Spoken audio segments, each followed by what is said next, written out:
At least as we heard, for the opposition, Britain's return to the EU is not an option if they win the next general election.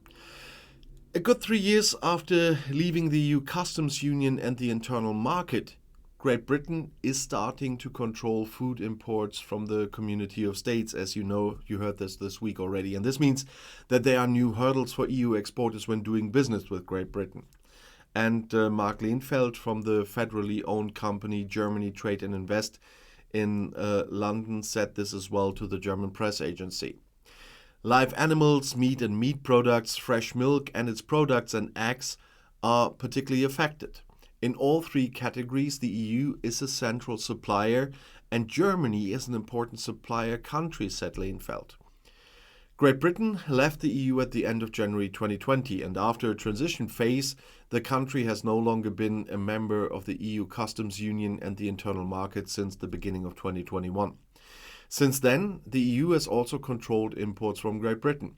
In the other direction, however, the checks had been postponed several times, for example, because there were not yet enough customs officials available. As of January 31st, precise documents and forms are now required for imports of animal and plant products from the EU, and full controls should be introduced by the end of October. Jill Rutter from the Institute for Government think tank warned that due to the new controls and the associated longer delivery times, inflation could rise again in the election year. And this is probably not a Brexit success that the government really wanted to celebrate this year, commented Rutte. Prime Minister Rishi Sunak's government and his Conservative Party are far behind the Social Democratic Labour Party in the polls. Experts therefore expect a tough course in EU politics in order not to alienate Brexit hardliners. The problems could become even greater if EU companies stop doing business in Great Britain due to rising costs and increased efforts, and that was also written by Rutte. And this could lead to bottlenecks and interruptions in deliveries of goods as diverse as pork, tulips and strawberries. This is also an important turning point for the British economy and consumers. That was said by foreign trade expert Lehnsfeld. He pointed out that the UK imported almost 3/4 of its food from the EU in the first 9 months of 2023. In the Financial Times, representatives of the German states Baden-Württemberg and North Rhine-Westphalia warned of problems. This creates more work for responsible veterinary authorities. And the British meat industry said it was concerned about the lack of official veterinarians in key markets such as Germany, the EU's second largest pork supplier to Britain, and Italy approved to accept deliveries. The British government was unimpressed. Some friction in EU trade is the price one pays for being a sovereign state again, said State Secretary Andrea Leadsom to Times Radio on Wednesday. And speaking to Sky News, the former economics minister said companies could have been preparing for changes for years. They also benefited from the fact that the United Kingdom could now independently negotiate contracts with countries in other parts of the world. According to experts, newly concluded contracts with Australia, for example, have not yet been able to compensate at all for the huge deficit in EU trade. And Lehnsfeld said a so-called SPS agreement between the EU and the UK could ease the bureaucratic process. SPS stands for Sanitary, Epidemiological, Veterinary and Phytosanitary Controls. That means the control of food as well as live animals, feed, plants or seeds. There is already an SPS agreement with Switzerland that serves as a model. In the British election year of 2024, an agreement appears to be difficult, said Lehnsfeld. And also London Mayor Sadiq Khan has long been known as a die-hard Brexit critic. His current push goes in the same direction. Khan called for an agreement that would allow young Brits to study and work in the EU again, as they did before Brexit. In return, it should become easier for young EU citizens to come to London, for example. The government's hard Brexit has caused damage across London, and it is young people who have been hit hardest in many ways, said the Labour politician in an interview with the weekly newspaper The Observer. He would therefore support a youth mobility program that would benefit them economically, culturally, and socially.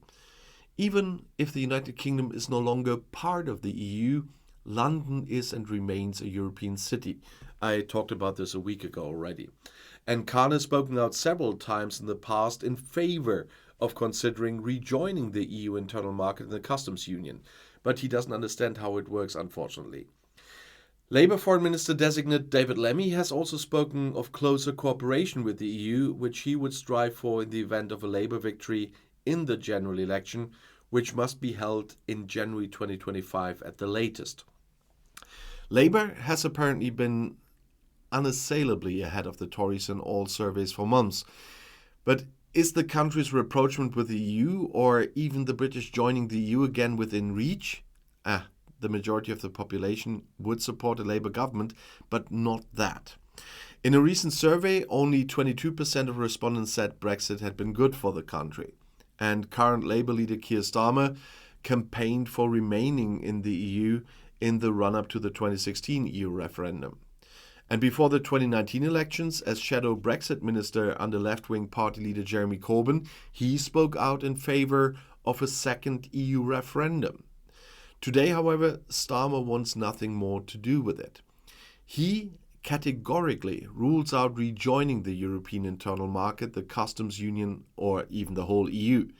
And former central banker Rachel Reeves, who would become Chancellor of the Exchequer if Labour wins the election, recently made her party's position even clearer. When recently asked whether Britain would rejoin the EU under Labour, Reeves replied harshly, No, you don't understand. Clearly, the Labour leadership does not want to antagonize the country's leavers, especially since the party is more divided than any other when it comes to Brexit. In the 2016 EU referendum, the majority voted in favour of remaining in the EU. However, in the majority of Labour-dominated constituencies, there was a pro-Brexit majority at the time. You remember the Red Wall. Especially in this red heartland in northern England. There, Boris Johnson was able to win many traditional Labour strongholds to his side in the 2019 elections with the promises to get Brexit done. And Starmer is keen to win back these constituencies.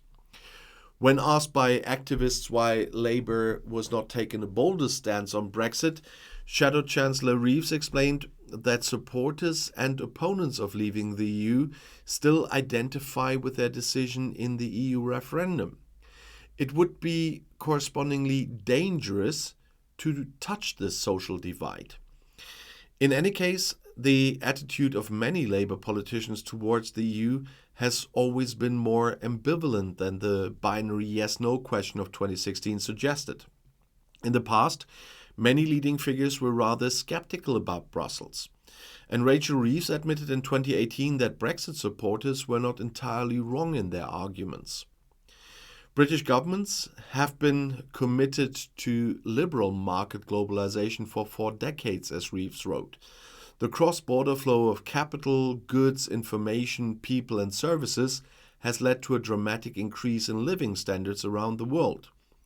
But these developments also created historically high levels of inequality, also cultural destruction and demographic upheaval.